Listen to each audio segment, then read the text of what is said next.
baby mama drama. That's what we're going to talk about today. Oh, y'all don't have kids, do I'm you? going to stay away from No kids.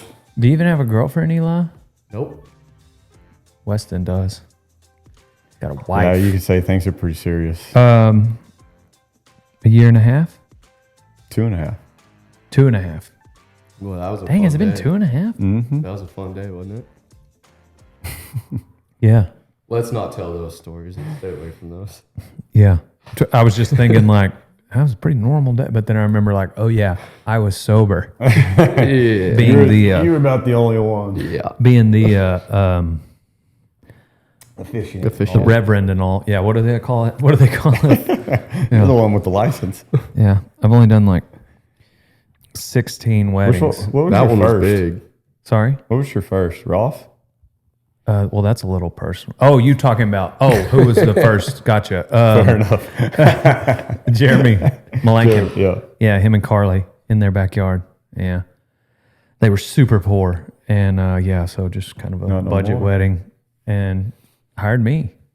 But Jacobs and Sterling, they didn't get married. I did Jacob's wedding with Lauren. I did Two Sterling's- weddings. Yeah, separate. Yeah. Sterling's wedding with Hannah. Ross and Ashley. It'd be hard for me to count them all, but I think yours might have been like number 16 or 17, something like that. And I definitely forgot. I don't think the wedding planner told me that we were doing the vows, that y'all had written your own vows. Yeah. Because I gotta be honest, in all those 17 weddings, like y'all are the only ones that have ever written your own vows. For me, for the weddings I've done. So maybe she just assumed that was what. There's no I telling. hate to throw her under the bus because she probably told me. Yeah. She didn't tell me. That's Yeah. why I did that. It was, yeah. Fair enough. Yeah, I don't. But it was a really good idea to do the In the middle. vows at the reception. Yeah. That was a pretty wedding. It's a lot of fun. Yeah. A lot of people there. Ooh. It's like we were back at Hurricane Harry's. That's what it felt like. Felt like I picked the tab up at her. Gotta be honest. Gotta be honest. There towards the end, it was like, oh man, I've Is this- been here before. is this the Texas Hall of Fame or is this Hurricane Harry's? What's going on? Could have been Northgate by the end of it. Yeah. Migrate over there. How's y'all's summer run been? A lot of driving. Yeah, it's been busy. I started back in, I guess you could really say the summer run fully kicked off at North Platte, middle of June. Went to Cody, which I didn't fight at Cody. I went up there and helped BFO with production. But then overnighted it with Shark here to Mobridge from there.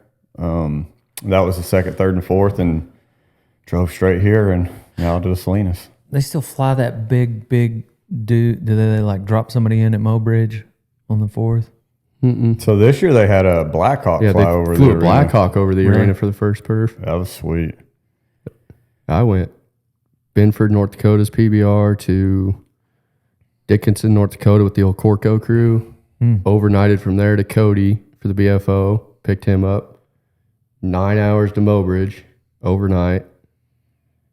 Did that, and then what was it, 15 hours back down to the house yesterday? Yeah, somewhere in there. Which is nice because we got a handful of days off, but we'll go to Salinas from here. And how many days is that? How's that freestyle set up?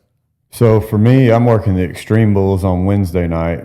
Me, Chuck, and Josh Derrys. But on Thursday is when the BFO starts, and it's Thursday, Friday, Saturday, Sunday. And it's the guy who wins the most money will win the event based off average.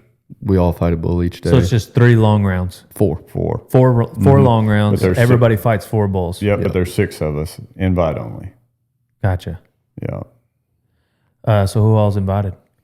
This year will be me, Shark, Alex McWilliams, Chance Mormon. Chance Mormon, Coy Kraut. Coy Kraut's first year, and then Aaron Mercer's coming back. That, Interesting. That phone call happened this morning. Yeah, on the way here. It was a turnout. Who's going to win it? It's my turn.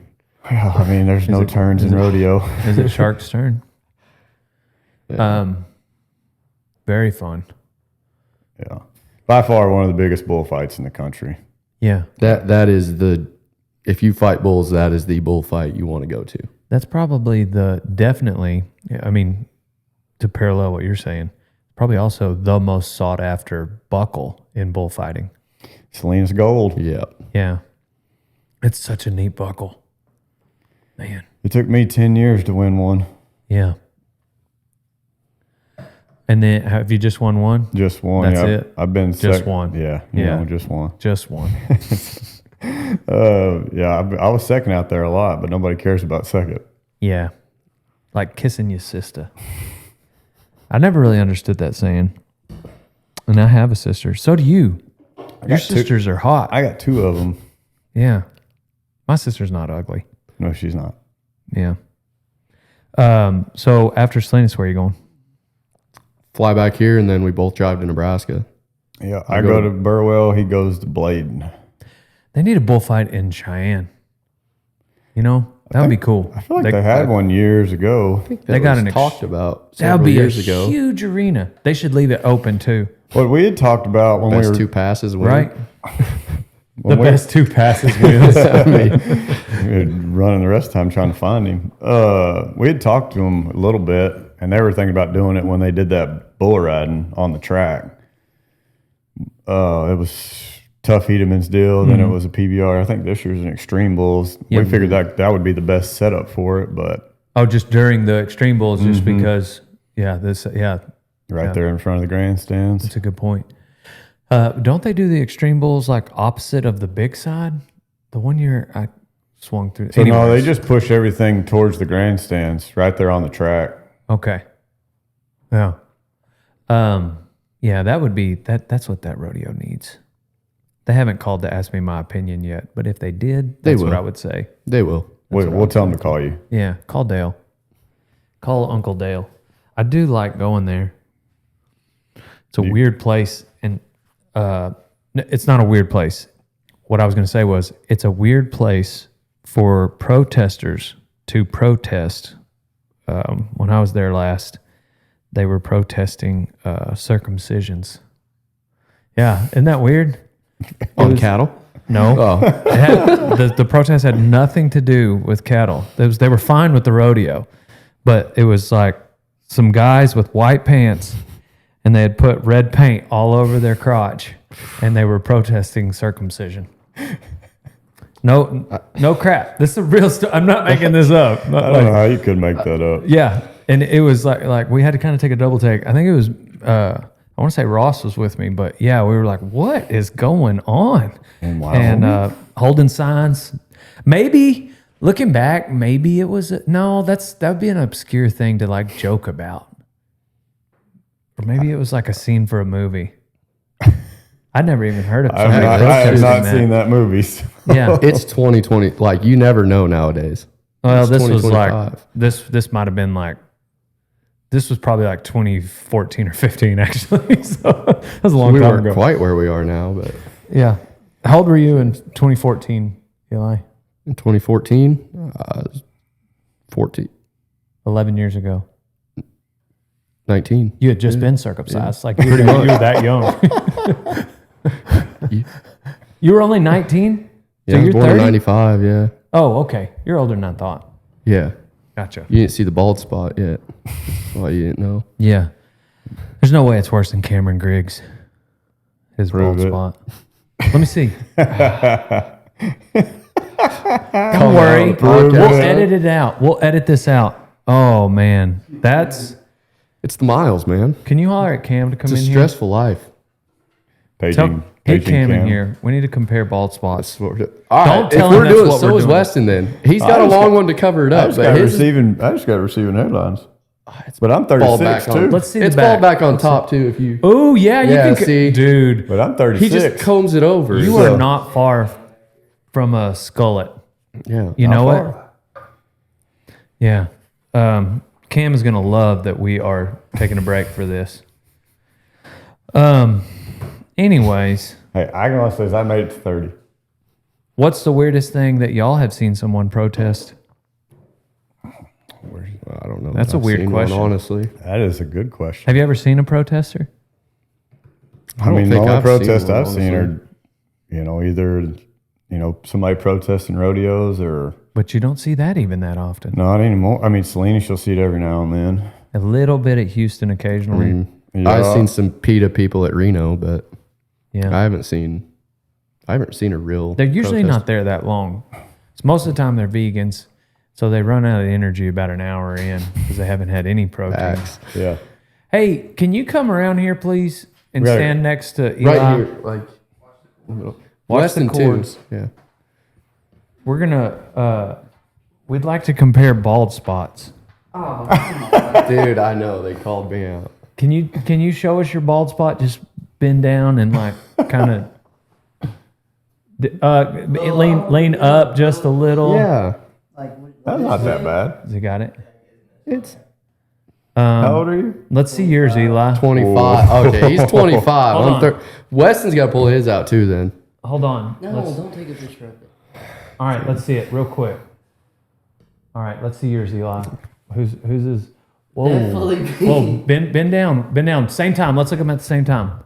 I don't know. They're pretty even. are they? That's good. But I'm 30. Let's Weston, check back in 5 Weston, years. let's see yours. You got to kind of. I don't Here, know. fluff it out of the way. You know what? I wear a hat because I'm bald, and I'm bald because I wear a hat. I think. Y'all are, that's mean, honestly. That's not. It's just research. It's research, Cam. You'll learn to embrace it. He just wishes he was us, right? That's right. Yeah, that's what I wish. Wish he fought with bulls as good as. Don't worry. He says he jumped one today, but there's no edit video out evidence. all your pauses as you try to make a comeback. Thanks, Cam. That's all we needed. Man of the people. Hey, we love you. Yeah, when you asked me to come in, I was like, why does he want me in here? I have no take. You're last week's champ. We just wanted to see your bald spot. He did do very well fighting bulls at Bucktown. He made some rounds and jumped one off the barrel. So yeah, what were we talking about? We're talking about Protests. Cheyenne, Protests. circumcision, then bald spots. How did we go from circumcisions to bald spots? Something about the head. What are y'all? What's y'all's fall look like? My fall's pretty slow. I'll go to Abilene in September, then Bay City at the very end of it. October. There ain't anything in October and November, so usually that time I just start getting ready for the finals. So how many more standalones do you have? Standalones wise, let's see. For me, I can only go to Bay City. There's one going on during Sykeston. Ogden. But Ogden's going on during Sykeston, but I'm in Sykeston, so I can't make Ogden. Ogden's a standalone a freestyle. Yep. Salinas is basically a standalone, but there's only 6 of us that get to go. Yeah. Do you guys feel like well, let me back up. How many bullfights do you have on your season for BFO? I think there's 8 or 9 this year. 89? It's only 52 I said or. weekends. You heard it. I said or. 89 bullfights. I cannot believe it. I feel like there's 89 somewhere. Bravo to the BFO. Yeah. No, 8 or 9. Oh, why didn't you just say that? But yeah, no, we just kind of restructured the business model, make sure we weren't just going to events that weren't cash, and make sure everything was in the green. Made sense to go to those events, and kind of the concept of bigger events but less events. Pay the guys more money, bigger opportunities. Yeah. But in the words of Sterling Crawley, if you break even, it's a free vacation. Am I right? Wise words. Isn't that rodeo in general? I mean, are we rodeoing for the money? Is that really why we're out here? No. But Sadly. turns out we do need the money to keep rodeoing. So Pay your bills and then go to the rodeo. 89 events, 8 or 9 events leading up to. So who's winning y'all's in y'all's standings? I think as of now? probably Coy Kraut. Yeah, I right think now. Coy's winning it right now. He had a good spring, good winter. Yeah, right off the bat, he won Rapid City, and then he got second or third In San Antonio. in San Antonio. Not second and third. Not 23rd. Yeah, so got a hot start right off the bat, and then Connor Kimbrough won Cody. Sharkey had a good bullfight going and decided to fall down in front of him. I took a hooking. Yeah, he did. It was a good hooking. It was a good hooking. Do you guys feel like, well, how many bullfighters are there going right now? Like how many guys just total in the sport could just enter right now and be competitive? And be competitive? Well, I mean, So I'm there's just a lot saying, of bullfighters. There's a lot of bullfighters. not There's- somebody that necessarily just has their RCA card, but they haven't fought a rodeo in a couple of years. I'm saying just like how many freestyle bullfighters are there going? There's a lot of there's a lot that I don't even know. Like maybe 40, I would say that's probably pretty accurate. something like that. Yeah. Yeah, I don't know as many anymore. I feel like there's probably a lot of younger guys hitting bullfights that I don't know anymore. I don't go to as many bullfights anymore now. Because I don't I'm feel not like around there them. were that many when you and I started. No, there wasn't as many opportunities, so there wasn't as many guys trying to fill holes. But now, there's bullfights almost every weekend, if not every other weekend. Yeah. So you got to have guys to fill those spots. So I would say probably anywhere from 30 to 50. It's turned into where a guy can almost make a living just going to freestyle bullfights. Very much not so. even working cowboy protection. Mm-hmm. Yeah, I know Chance Mormon goes to just bullfights. Yeah. One of my first coaches was Corey Wall, and he talked about the importance of freestyle as a bullfighter. And at that time, I think the reason he emphasized that in the teaching was because most bullfighters during that time, they didn't freestyle. And to be honest, I think it was a little more rare for a guy to crave a freestyle, to want to go to a freestyle, to enter one, to call for one at the end of the rodeo. Like that wasn't something as common as it is now. And I think that's probably due to the fact that there weren't as many bullfights, but I think also there weren't as many guys that wanted to freestyle bulls. So like, why have a bullfight if there are no freestyle bullfighters? So it's a double-edged sword, but regardless, I was taught to never turn your back on freestyle because it sharpens your edge for cowboy protection. And I feel like today you almost don't even have to have that conversation anymore. It's like, no, that's just understood. You freestyle a bull to learn, and then maybe we'll get to cowboy protection later. Yeah, I think the best bullfighters in the world have all done freestyle. I think it's not a coincidence. Right. When I started, I didn't even want to freestyle when I first started. When I started going, and when I went to get my pro card, they said, I want to see you fight a Mexican first. See if you can handle him. Mm-hmm. And it feeds into the other one. Like if you can handle a Mexican fighting bull, then you're a lot more comfortable when you have a bucking bull and a bull rider in there to handle yourself. Mm-hmm. Yeah, exactly. You can't put it any better. It's just the reality of it is who are you to say you can go in there and handle a bull and protect somebody if you can't go in there and get your own self out of a bind? Mm-hmm. So the freestyle fundamentals teach you how to get in and get out. Yeah. Protect yourself. Yeah. Yeah. I hope you're enjoying a ranch fuel as you're listening to this episode of Rodeo Time. Use code DALE on ranchfuel.com for 15% off, old son. Drink up and use code DALE on ranchfuel.com. RodeoTime.com is the only website that should exist because it's the greatest apparel line that has ever existed. So go there now to get a t-shirt, a hoodie, a cap, a vest, whatever it is you need. Go to RodeoTime.com, old son. Yeah, it's and then it's interesting, talking to Webb too about his freestyle and it was a few years back, maybe several years back, whenever I first started to notice that he was going to less and less bullfights.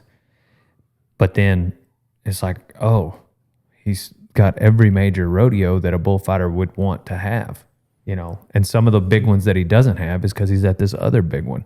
And so it's like, what is the main goal as a bullfighter? And typically, historically, it's been go to the NFR, get all these big rodeos, go to the NFR or PBR World Finals. But it's almost like that or chase a gold buckle with freestyle bullfights. And so there are kind of two roads, or could be two roads if a guy so chose. Yeah, I mean, go ahead. Yeah, back in 15 and 16 when the BFO started, there wasn't a platform for a guy to make a living just going to freestyles.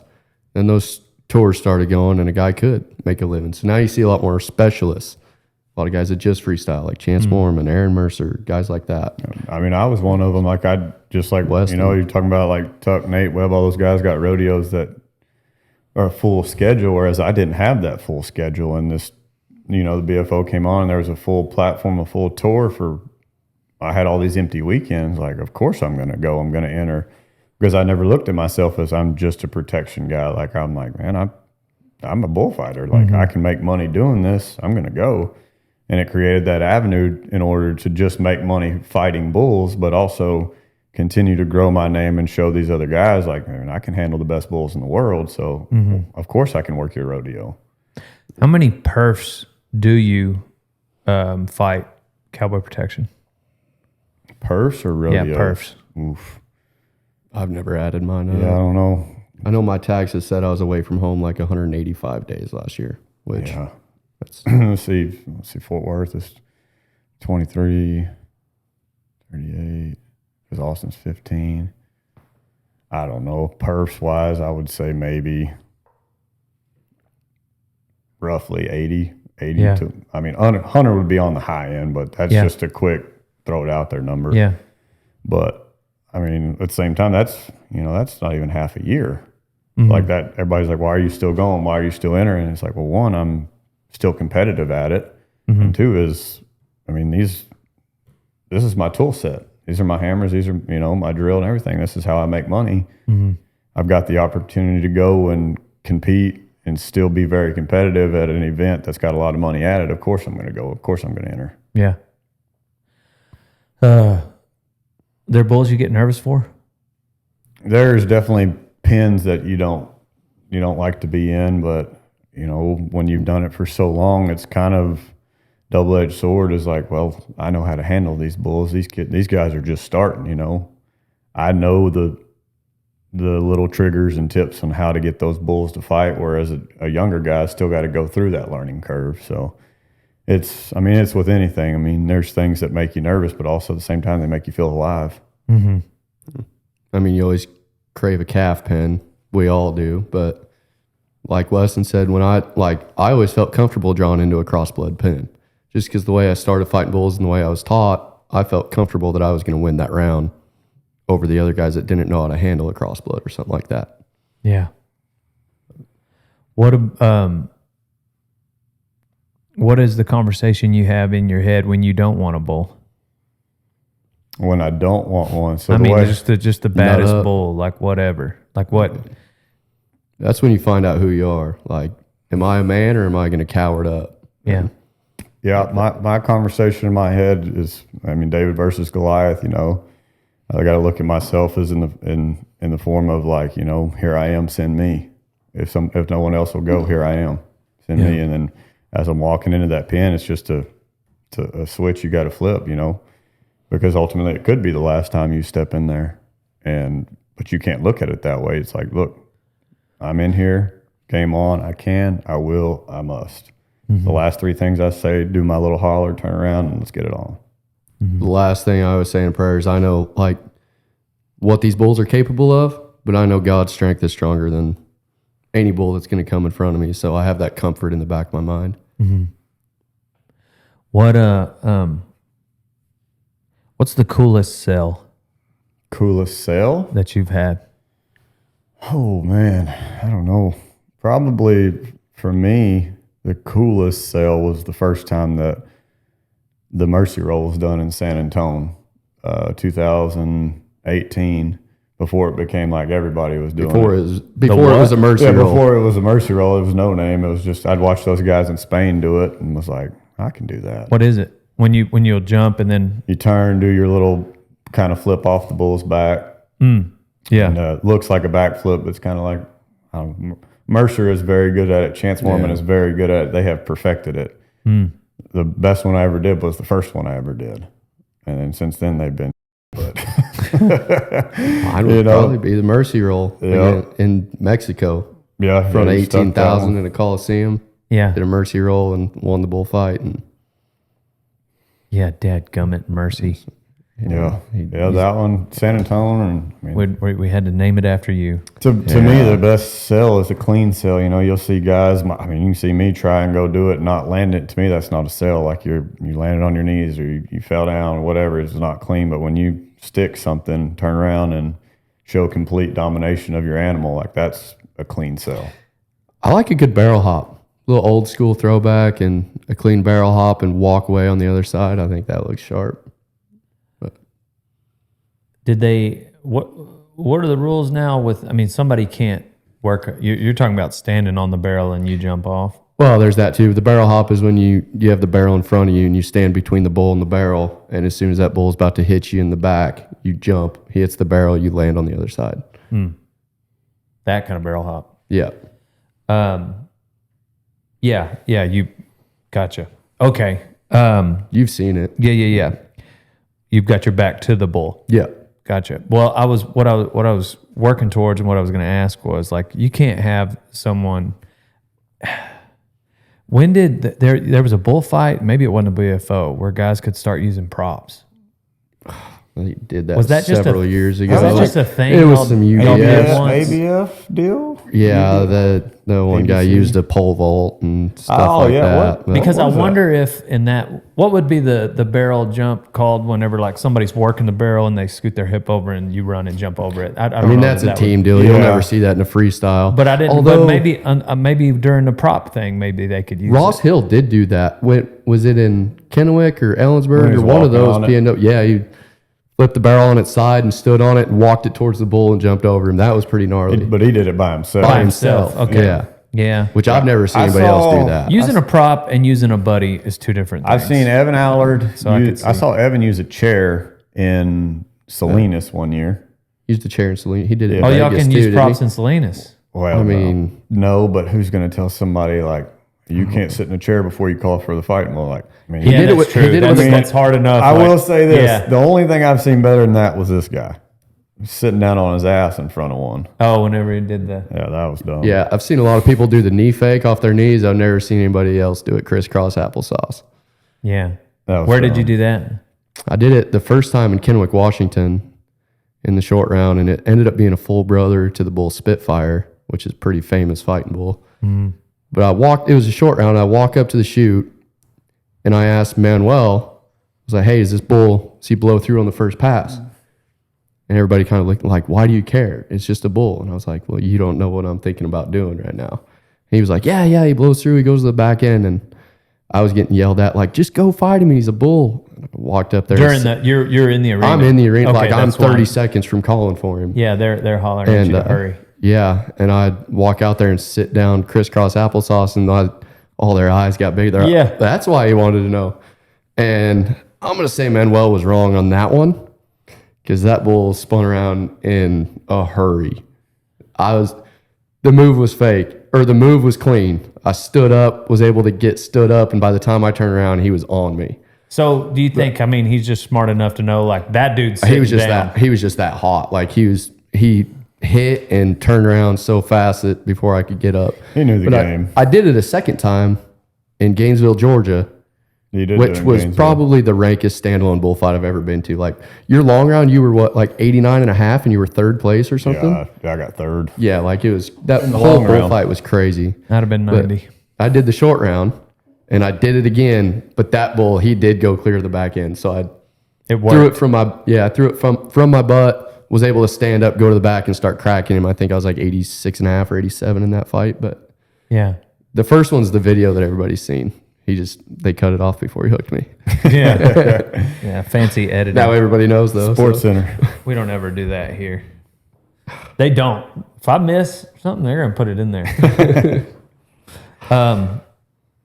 Man, the attitude I feel like, which it makes sense looking back. I'm realizing now that if there were far less freestyle bullfighters, let's say 15 years ago, when there was a bullfight, judges did not prefer and didn't expect somebody to jump one.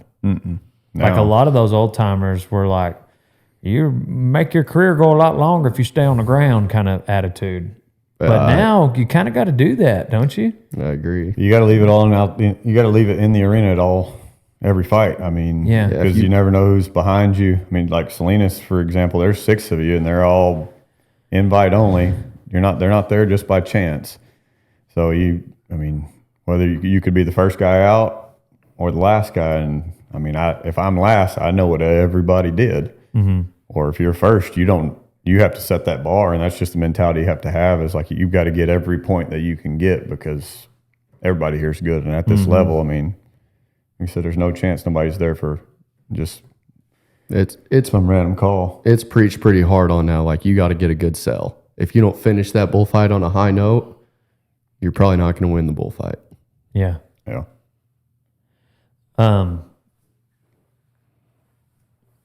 What are judges' mindsets when a guy does get hooked in a bullfight? Depends on how long the hooking is, how bad, how many times. But I feel, in my opinion, is if you get hooked and you stand up and go right back to them, they're not going to dock you much. Like they'll just make that bull score a little bit higher, and you may, instead of being a 22 over a 20, you might be a 21 and 21 as far as the bull score and your score. But they're not going to dock you as much if you get back up and get in the fight. But if you bail, get on the fence, turn around and run to the fence or whatever, they're going to start docking you on that. Yeah. And at what point will you get a 0? If you go to the fence and you sell it before the first whistle, is that a 0 still? If you sell it before the 42nd, the first whistle, yeah, that's a 0 for sure. Or you get there's hooked. even been some bullfights lately where they see guys, if you go to the fence like 3 times in the fight or whatever, if you're clearly not trying to fight that bull, it's up to the judge's discretion. Like, that's a 0. He's not fighting that bull.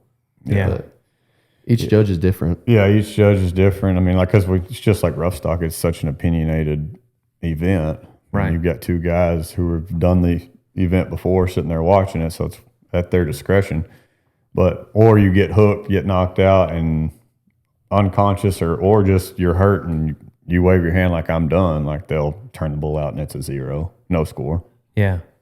I guess, even with rodeos, like sometimes the score, with PRCA at least, in the back of the PRCA manual, there's like criteria that judges are supposed to judge a bull ride, a bronc ride by. This is what you're supposed to look for in the ride. This is what you're supposed to look for in the animal bucking. And I'm not sure, there's probably not a written down criteria for bullfighting, but to me, it would be, so long as each one is the best bullfight wins. Score it whatever you want. Yeah. Score it a 70, score it a 90, but so long as second place is less than whatever that number is, and then down the line. But I guess the 1 or 2 bullfighters that I've had come through here is the main thing I've tried to tell them is like, spend as much time in your 40 seconds fighting the bull as you can. And don't try to chase it. Don't try to so you need to be gassed up because, and that was my advice too. The chubbier kid that was out there, he's wanting to. So kind. The kid in the black shirt is all you had to say, but I didn't remember the color. I'm just saying he's bigger. And then Cam, okay, not Cam out there. The kid that wasn't Cam. Gotcha. How about that? He's wanting to be a bullfighter. I was like, you got to fight a bull for 40 seconds. And Facts. it needs to win the bullfight, you got to stay fighting. Yeah. And if you can just keep that bull engaged, I don't know. I feel like that's what a judge should prioritize. Yeah. they do for the most part. A good judge. The more engagement you get out of it without going to the fence or getting hooked, the more points you're going to be. And that's where Salinas has won and lost too, because everybody's so good, and it is a drawn match to an extent. Like everybody's going to get calves the first 2 nights, which are awesome. But yeah, everybody can fight a calf in our world. So it's like, how do I pull more points out of them? It's like, well, I got to keep that bull fighting the entire time. Like you cannot let off the gas at all. So you're constantly trying to reach back, grab. If he's fixing to leave, reach back, grab him on the nose. Just anything to keep him engaged is what could be the difference in me being, 83 and 81. Yeah. And being, first place or a third place in that round. So it's the most contact, most engagement with a fighting bull is 9 times out of 10 going to put you higher in the placements. There seems to be a lot more bulls now too, obviously, since there's more bullfights. There's a need for bulls. Seems to be like half a dozen stock contractors across the country that have pens of bulls. Yeah, there's a lot of fighting bulls out there. A lot. Man, There's a high turnover in it too. You see a lot of new guys coming in buying fighting bulls. There's such a headache to deal with that I think I could see people underestimating how much of a headache it is to deal with a fighting bull. They are not the same as a bucking bull. No. You got to have twice as many gates and twice as much metal in the back to fix everything they break. Oh my gosh. We talked about it on the way here. Yeah. I've been asked so many times, are you going to own fighting bulls when you're done? I'm like, no, absolutely I've been hit by enough of them. I don't want them at my house. Yeah, when I went and picked up those 5 heifers from Webb, it's a feedlot now. But dude, that last pen of his big herd bulls, short round bulls, they are so big. They are so big. There's some of them in there that are bigger than the few bucking bulls I have. And the game is just so much. I mean, when I was fighting and you were starting, like if there was a bad bull out there, everybody knew about it because there would probably only be like 3. Rock and D pen. The Dunn pen. Yeah, That's it. Pretty much it. Nation and all that. Yeah, and then every stock contractor had a couple of that just out in the pasture. But now they're just so many and they are so big and so mean. Just like that bullfight we had here, that UBF. It was like the first UBF. Oh, you guys killed some people. Dude, with that. Yeah, we you were knocking retired people out like left 3 and right. bullfighters. Yeah. We retired them. They're done. They don't fight anymore. We just talked about that with JB, that Anthony Morse or something like that. I think he JB said he like climbed over the fence in the middle and was like, I'm done.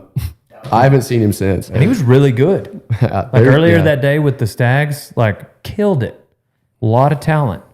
And then JB and his flank job, or lack thereof, just hang them. They're falling off. Yeah, those bulls I were feel bad. I feel like anybody that ever flanks a fighting bull should have to call for one themselves just so they can see what it feels like.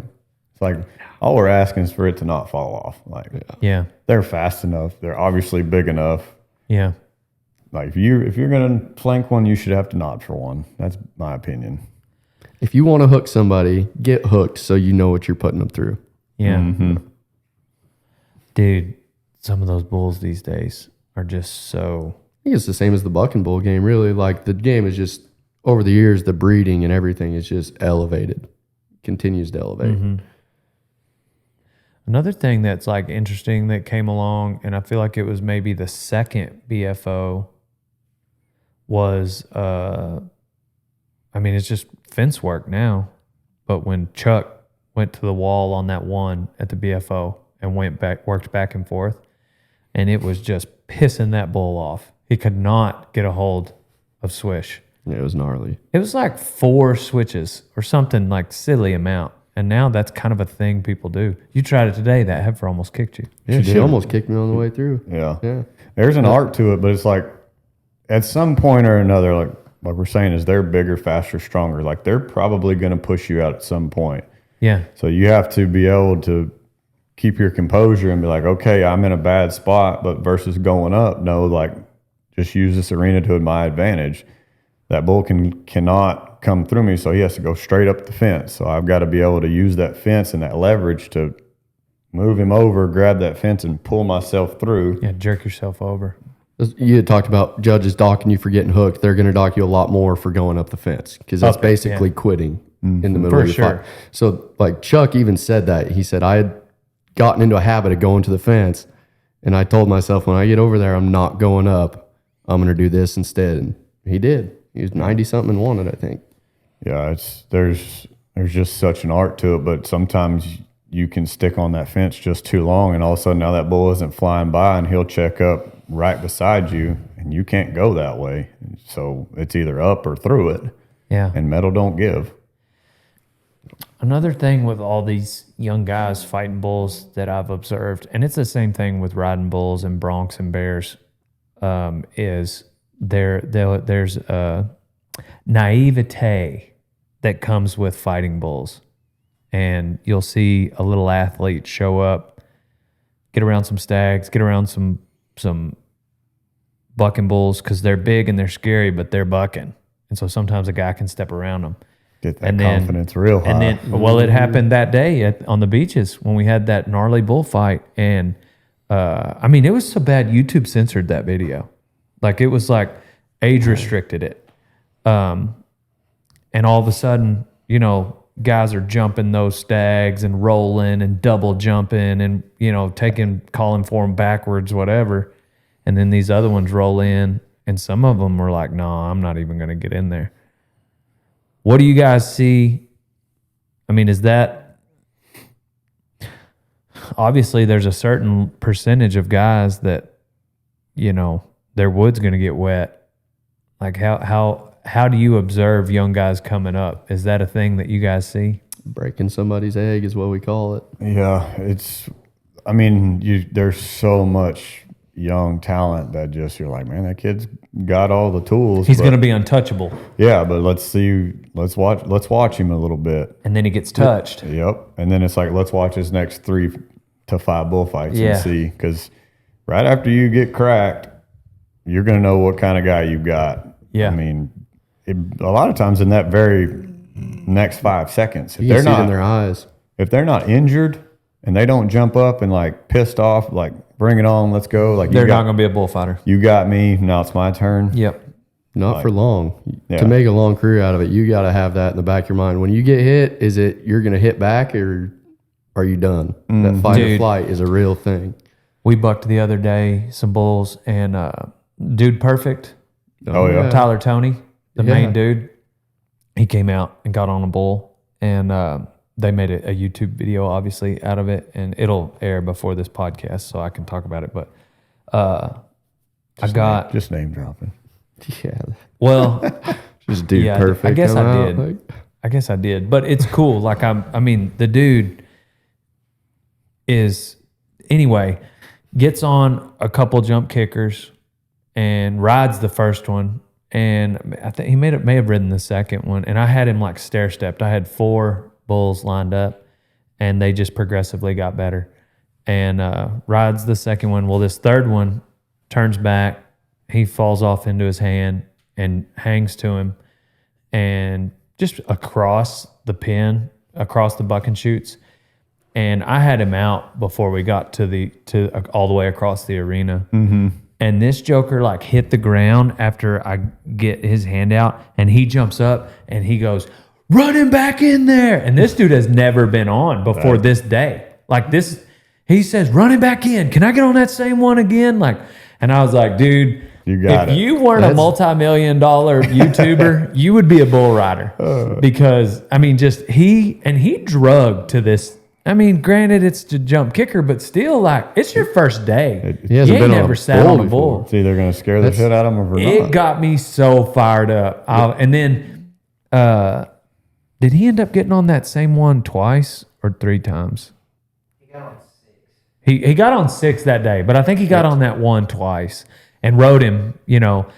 And dude, he wanted it so bad. Well, then he wanted to get on at the stockyards. Like they wanted to finish the video at a rodeo. That would have been sick. And I was on the call with some of the producers, and he wasn't on it. And they were like, "We think we're just going to enter stockyards." And I was like, "For the love of God, please don't enter the stockyards." can't- Corey can't have s- bulls up there? Who knows? I can't JB save- can take them up JB, there. yeah. I Corey, can't save you now. Corey, I mean, like, I was like, dude, don't do that. Don't let him do that. Yeah. And talked him out of that. I said, we can buck there. Like, I guarantee you they'll let us buck there. But let me bring something. Yeah. I'll handpick And- it. Dude, well, so back to that day, whenever we were bucking those jump kickers, at the end, he had been on 6, and he was like, and I was just explaining the levels to the camera so the viewers would know how we were working up the chain. And I mentioned the next level, and it was that white bull that was in the back. I don't know if y'all saw him. He's a pretty good amateur bucking bull. Usually 1 or 2 and around to the right, but here lately, occasionally he'll go left. And I mean, if you got him at a pro rodeo, you wouldn't get a re-ride, but you're probably not gonna win any money.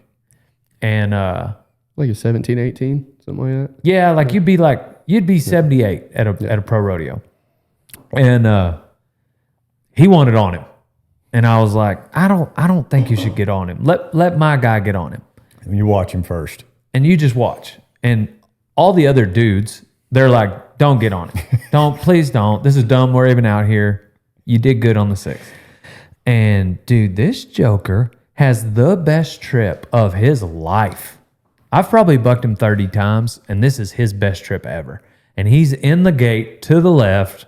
You would not have gotten a re-ride on him. Throws my Ty Rogers, throws him off, caught him off guard because he'd been on him a dozen times. Stomped his neck and his arm like he's bleeding. And it's like a quiet moment. And everybody's like, dude, are you okay? Load him.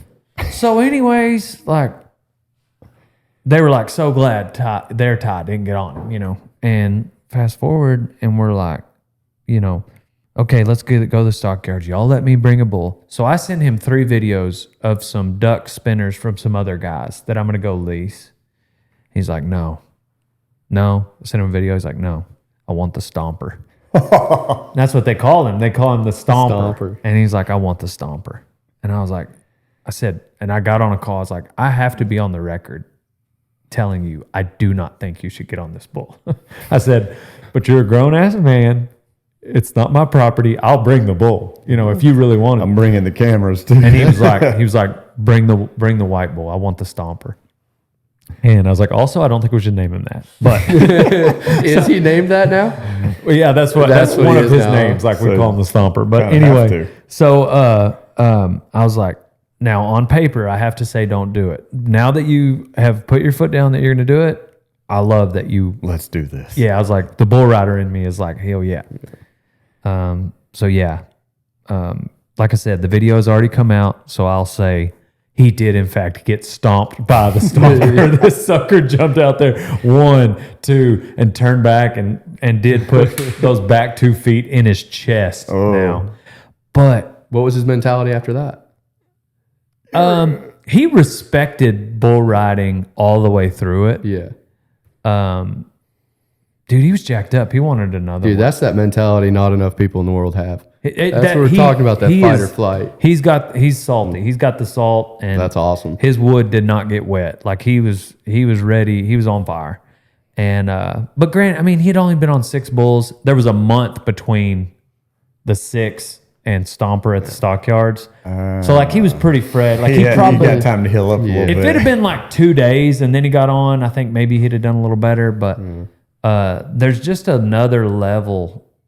If he'd have been on like 40 bulls and then the Stomper, I think he would have even done better. But the reason for me telling that obnoxiously long story is just that like it was really neat to see another professional who's not even in our field that like, dang, you would have been a good bull rider. Like you got that thing. You got that dog in you. That dog in you, that thing. I don't. Yeah, that's that'd been sounded pretty kind of cool to gay, see. actually.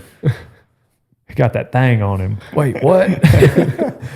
He's got that dog in him. Is what I mean. That's If you like your legs covered whenever you're riding, rodeoing, ranching, or dancing a jig at the honky tonk, I hope you'll go to rockandrolldenim.com and use code DALE for 15% off.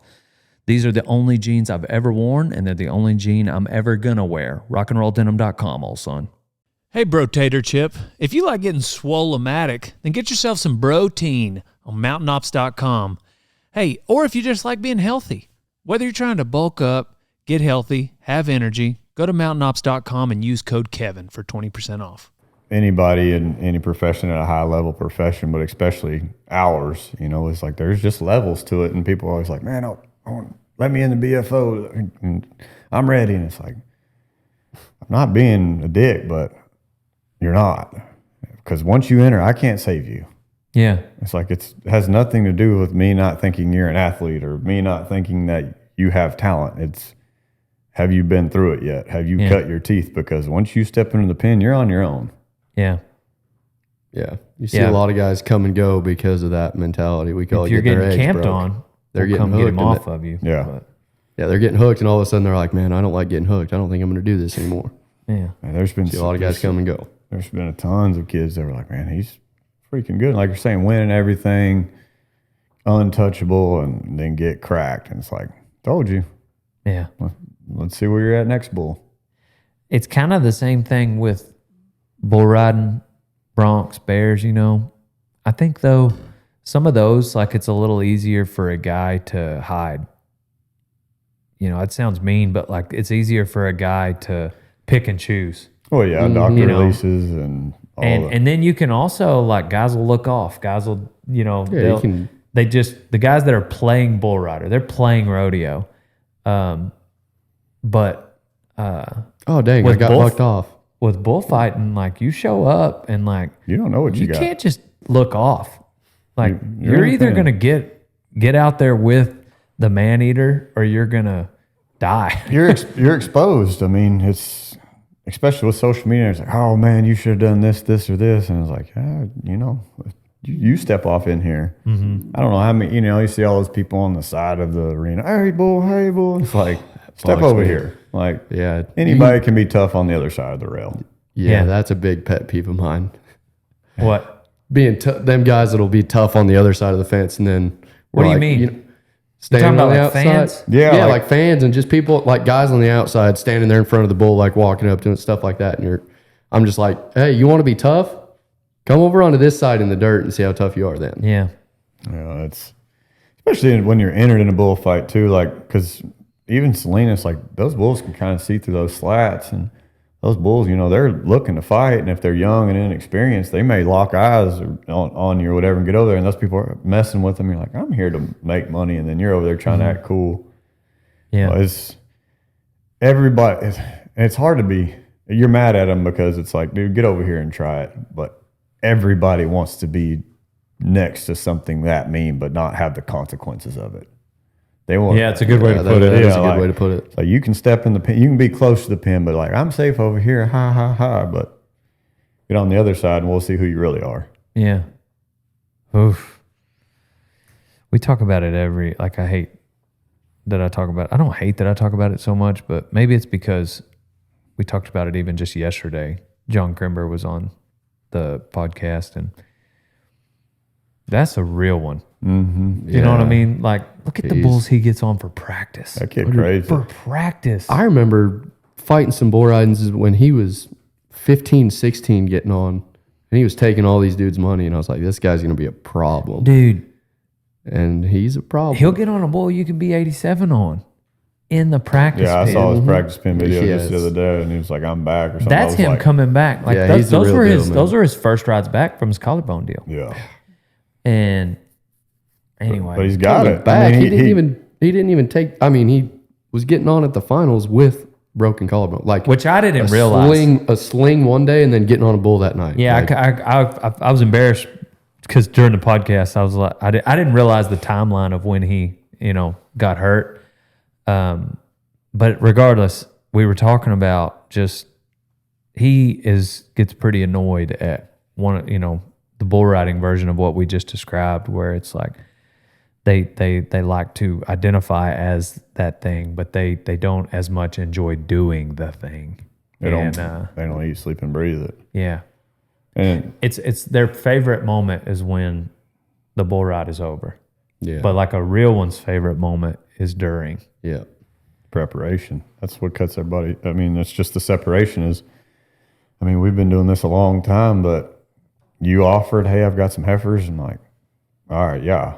Yeah. I want to come out there and step around for you. Yeah. And so, Everybody want to be a dog until it's time to do what dogs do. Yeah. Who is somebody that's up and coming that you do think has it? I mean, we just talked about it, in my opinion. Connor Kimbrough. Yeah, I think Kimbrough's going to be a problem pretty soon. He's super athletic. Do y'all call him Kimbrough Slice? I don't know him well Y'all enough should to call have him a Kimbrough nickname. Slice. We will now, I guess. Yeah, that's a cool nickname. Yeah, I mean, obviously Austin Ashley, but I mean, he's pretty proven at this point. Yeah, Double A's established. He's gonna have whatever he wants soon. He's so good. It's crazy. I don't want and do not think I'm saying weak, but it's crazy how meek, in a good way, Bo Sheath is, Well, he's not young. but Yeah, also has the dog in him. That's Bo's one of Like our the best most friends, and humble and meek, that's why his nickname individual, is he's what the it silent is. assassin, man. and then, but he does like want it. Hey, he's the I real remember deal. the first don't time he talk showed up at that Sankey school, Me too. just adoring his character. You almost felt bad for putting him out there. Yeah. Yeah, and then it's like, who? Oh, okay. He Yeah. means it. Because I'm not saying we doubted him at all, but like if you see somebody that acts like that, like they're about to get hurt. You know what I mean? Yeah, he's so quiet and timid outside the arena. You wouldn't think like this guy's a killer, and then he steps But then in he's that a pen killer and like he's most people that bad. not that you got to be loud and boisterous to be good at all. I'm not saying that. And you don't have to be the opposite of him to be but like he's just so quiet and very respectful. Hey, Bo, how'd it feel? It was pretty cool. It was cool. He's like the nicest guy you'll ever meet in the world. Yeah. But Yeah. he's one of the best bullfighters in the world. He's got a switch that you don't know that he turns on. I mean, like he walks in the arena and he's one of the most confident, hardest athletes there are. It would be so cool to see somebody like him in the UFC. Oof. You know, like just that good at their craft, but then also that just Violent. kind-hearted. the complete opposite know? of Conor McGregor is what Bo is. Because there's some of them that are so nice, but they all do, none of them are quite like Bo though, Yeah. which I don't know that anybody is quite like Bo. Yeah, I think he's anything. probably the most overlooked bullfighter there is. Like, I mean, I'll be the first one to tell you, I think he should have been at the finals, already. yeah. That boy deserves an NFR. Yeah, I mean, he fights bull. He's as good as the best guys in the world, but he's just so soft spoken. Like he doesn't stick out in a way. And like, I hope the bull riders actually take a look at what Bo does. Like that. What are the big Yeah. rodeos that he fights now? Oh, he's got Houston. Houston, Prescott. Yeah, Houston. He's got a bunch of good rodeos. Sheridan, Spanish Fork, Deadwood. Spanish Fork, Deadwood. I mean, tons of them. He's So is got. he He's still got in a the up in the bullfights? Northwest. No, he hung his hat in the bullfights. Yeah, he actually went to Vegas last Last year, year. and was like, I'm gonna nod for one more, and went Yeah. out there, made the short round. I'm sure he'd still fight him in a No, rodeo. he didn't make the short round. He was right there to making it. Yeah. He's got San Antonio. Yeah, San Antonio, like he's got big He's got rodeos. good rodeos. Like And he deserves them. But I think that being quiet does almost hurt him in the voting stuff because people overlook him. Like he's not the first thing that comes to their mind. Nah, he'll show up. But I don't think. he deserves it. facts. Yeah, I don't think that's a bad thing. No, I don't either. I mean, I, think wish he'll show up. wish one day. everybody was like that. I mean, he's like I said, We all want to be like Bo. Yeah. dude, that guy you'd be in the truck with him and he just won't say a word. Stand him side by side for hours, never say a word. He goes home, calls you 2 days later, and talk to you on the phone for 2 hours. You're like, I was just with you. I got to tell a good Bo story now. I was driving home overnight from a bull riding, and it was like a 9-hour drive, and my phone rings, and it's almost midnight when my phone rings, and it's Bo. He's at the NFR Open in Colorado Springs. We talked for like 2 hours on the phone. If I'm like, what are you doing, Bo? He said, oh, I'm just sitting outside my trailer drinking some beer. I was like, where's Nikki, his wife? She went to bed a couple hours ago. Like, oh, all right. 2 more hours go by talking on the phone. We talked on the phone for 4 hours. It's like 3 a.m. He's like, well, I just finished my last beer. I should probably go to bed now. All right, Bo. That's how I'll talk to you that's how later. he decided. He's like, oh, that's empty. just Well, better let you go. Sat there for 4 hours talking on the phone. That's Bo. Yeah. That's hilarious. Yeah. 4 hours on the phone. I knew that's where there was going. Like you were about to say, I didn't know that about him, but I just had a feeling that's where that was Joker, going. Yeah, if he calls you, it's because he's driving or sitting in the airport or something. You're like, you better have some time. I think part of it's because he's so nice. If you're driving, he'll call you because he doesn't want you to fall asleep. Yeah, and then He'll he call you to talk to you just to give you company while you're driving. feels bad and He's hanging that up nice on of a you. guy. What year was that he came to that Sankey school? I mean, it had like 2010 or something, right? No, maybe before then. I started in 11. Was the very first time I fought a bull. So it would have had to have been 12, 10, 11 or 12. It was before I started. Yeah, Dang. yeah, I was right there in there somewhere. It was 14 fair. years ago. Dang. Time flies when you're having fun. When you're having fun. Yep. Who's the oldest bullfighter that you guys have in your head? I know bronc riders, everybody thinks about Billy and how long he rodeoed. It's like, Oh, okay. like For guys who went freestyle too or- long. No, I'm saying like Billy didn't as a go bronc too long. rider, you're like, okay, well, I've got my window is this much open if I can Oh. rodeo that long. You know, like kind of in the back of your mind, you compare yourself to like what's possible. Talking freestyle or protection side? Anything. Freestyle, it's this guy right here. Like, Yeah. to be 35. You're old 36. balls. 36 I'm the old and cat still. now. Do you color that beard? Oh. Yeah, you do. No, gray there's in there. grays. Wait. There are little grays in there.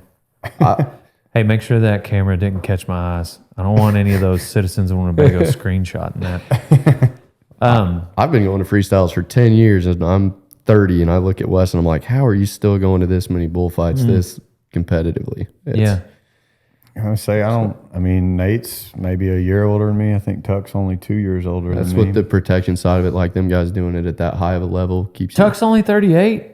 Yeah, you. I think Tuck's 38, Nate's 37. I think Tuck's only 38. Yeah. He may be 39, but I'm pretty sure it's 38. But like how old was Miles the last year he went to Houston? 50. 50. Okay. Yeah. Yeah. So Rowdy Berry that's was what I'm another one. saying. Yeah. Maybe you hang your hat up with the freestyles, but like in the back of your head, you're like, you know, I could probably sneak around one. Me and Miles live different lifestyles. I feel like if Miles made it to 50. Yeah, rodeo was different in the 80s, I think. Did y'all? I mean, Miles stayed wild for way longer than I stayed wild.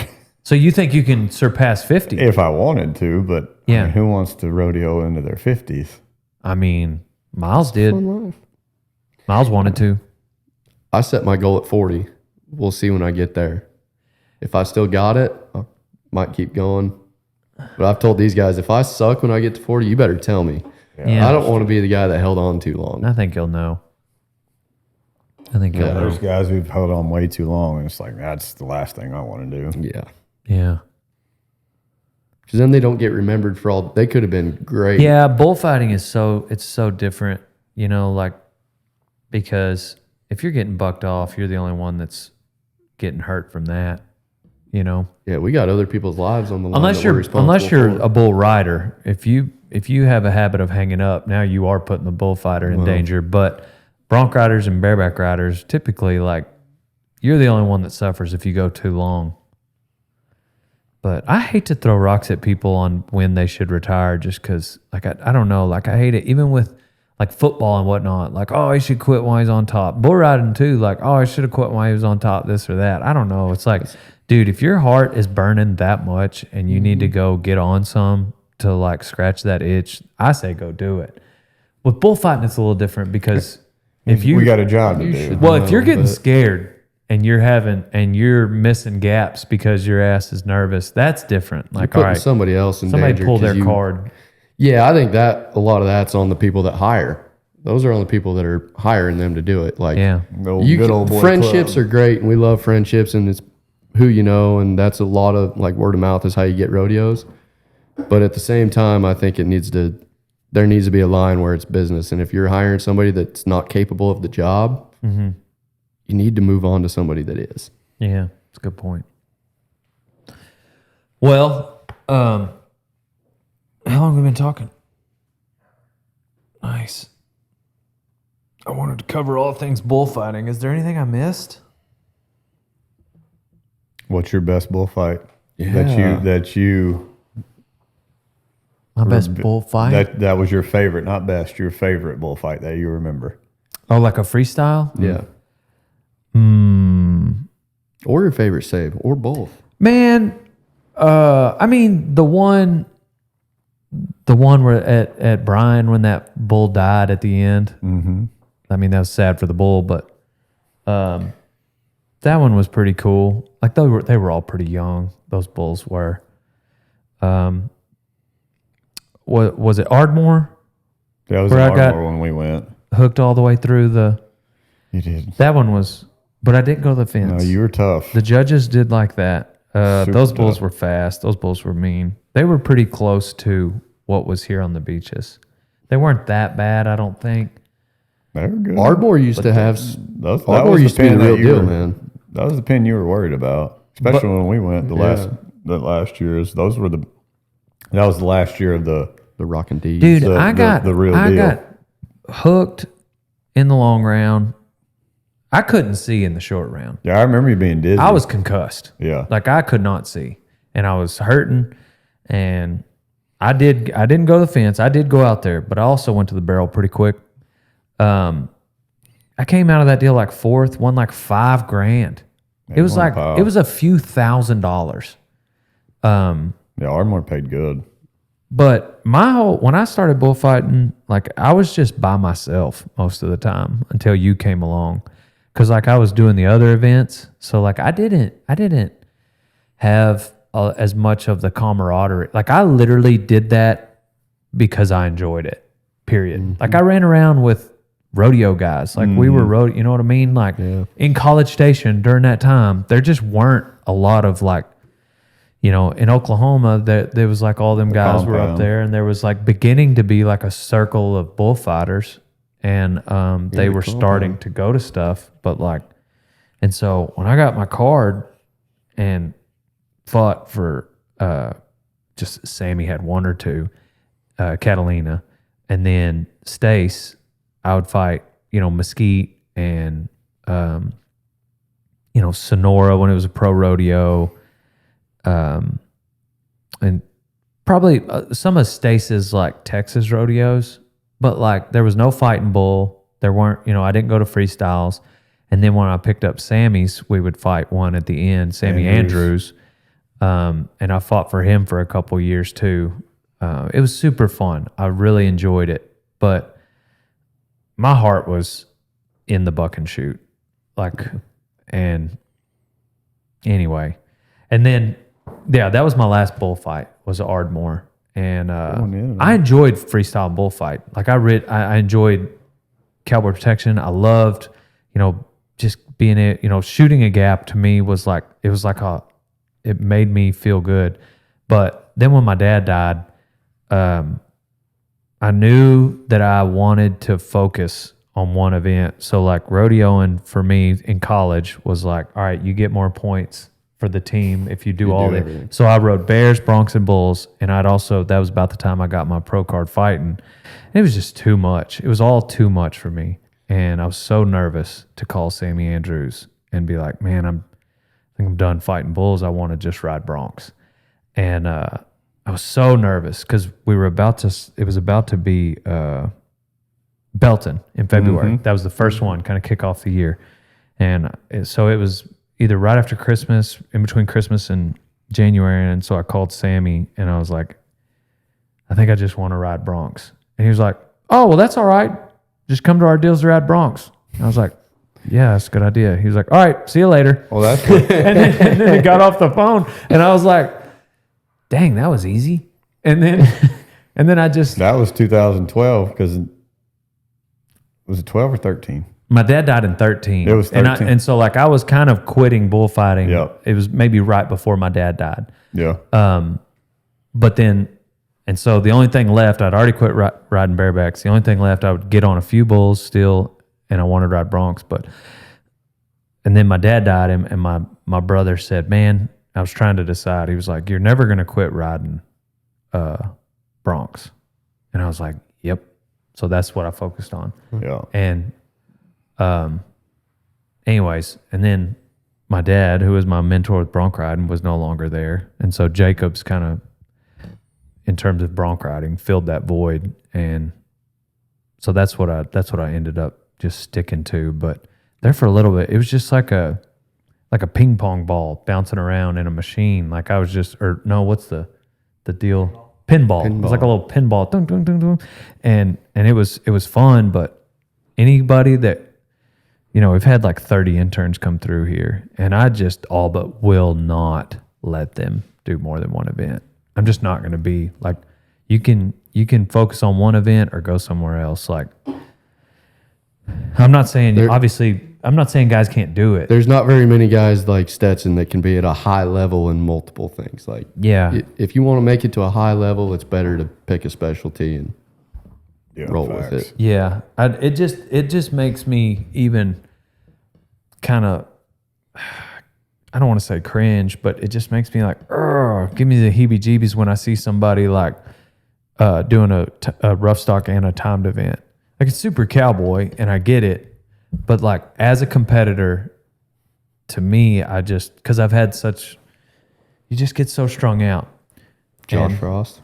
They would have to show. Does he do timed Yeah, he events? calf ropes and Does he? bulldogs, and he's good. But I mean, world champion bull rider. But Yeah. I guess that means he's pretty good. he's one of the few like Stetson that can. Yeah. I don't know. I'm not saying it can't be done. It's just another level of a human. Mm-hmm. Like if you like, I guess I would make an exception if somebody came here and wanted to do that, but They would have to have prior knowledge. Like, I'm they would I'm have with to. you They on would it. have I to agree. show me like that they are willing to work on an exceptional level outside of the arena before I let them try to in the arena. Mm-hmm. But I would say my favorite rodeo that I've fought, not outside, I always enjoyed Helotes, but Abilene, Kansas. Dude, Sammy's pen was just so fun to fight. Like, it was so fun to fight. Like, those bulls bucked so hard all the time. And they were huge and mean, and they were scary, but you could walk around they those wanted to bucking buck bulls. so hard. Yeah. They can only go so fast when they're 4 feet in the air. That's how I feel about shots. Yeah. Sutton's bulls right now, they're so fun to fight. They're just mean enough that you can play with them, but they're bucking so hard you can, like you said, walk around them. Yeah. They're fun to fight. Yeah, Abilene, Kansas was the biggest. They used to have a perf. They might still at Belton. Me and Scotty would work, and it was like 9 a.m. That's the February rodeo. in the February rodeo, Mm-hmm. and they would have a bunch of kids from the local schools come out and fill the stands. But it would be a rank bull riding. Like, it'd be, because everybody's on their way to San Antonio. You can drop off at this 9 a.m. bull riding at Belton. And I remember just like loads of NFR guys in the same perf. Like, that was always pretty fun. It felt like I was at an Extreme Bulls or something. But, and then obviously Sammy's stuff would be rank, but that was a cool one too. I watched Rump get punched in the eye by a little kid at that rodeo. Really? The rump probably Well, deserved it. you quit and called Sammy, and then you told Sammy, "Hey, I got a guy to fill my spot." Now, I went that year, was 14. Mm-hmm. That's where I met Rump. Rump was working the crowd, doing his little deal, and walked over to some kid, was high five or something. That kid just boom hit him in the eye, and I'm at the bucket shoots, and I'm like, "Did that just happen?" And Rump looked at this kid, reached over, grabbed his Snicker, and turned around and threw it in the arena. That's hilarious. And I was like, "Rump, did you just take that kid's Snicker?" He's like, Yeah. "He punched me in the eye." That's hilarious. Yeah, the Rump podcast was fun for us to do. It was just him telling nonstop stories. That's Dude, all he ever he's- does. Anytime you're hanging He's so much fun to be around. Yeah. You're always entertained. What rodeos do y'all do that he has? Oh, I don't remember where I was with. I was in Mineral Wells with him last. I've But got he changes his schedule like every year. Like, there's very few rodeos that he'll do every year. He tries to change. Oh, it really? up. Yeah, he doesn't like to go to the same place multiple years in a row just because it gets repetitive for the crowd. Like, he likes Yeah. to change his schedule up often. I've got him at Austin, which is winter rodeo. So those guys like to keep those winter rodeos. So I'll have him there for 15 days, and then I'll have him in Burwell right after Salinas. So yeah, that'd be it after that. I actually know he's in Abilene too this year, so I'll have him in Abilene, Texas. Yep. Cool, man. Well, thank you guys for coming on. We normally wrap up with life advice. Y'all got like a one-liner or something that you go to or makes you think about it? Man, I said it last time, but if you got a dream, chase it. Yeah, I did an interview a couple weeks ago, and I'm going to go with this one. If you're rodeoing, soak it all in, man, because it goes by fast. Enjoy it while you're doing it. Yeah. I guess that goes for anything you're doing. Yeah. I love it. Cool. Well, I'm Dale Brisby. Thank y'all for listening. Check out rodeotime.com. I love you all. On to the next one. Hey, old son, if you're not feeding every morning with a Can-Am side-by-side, then you ain't no cowboy.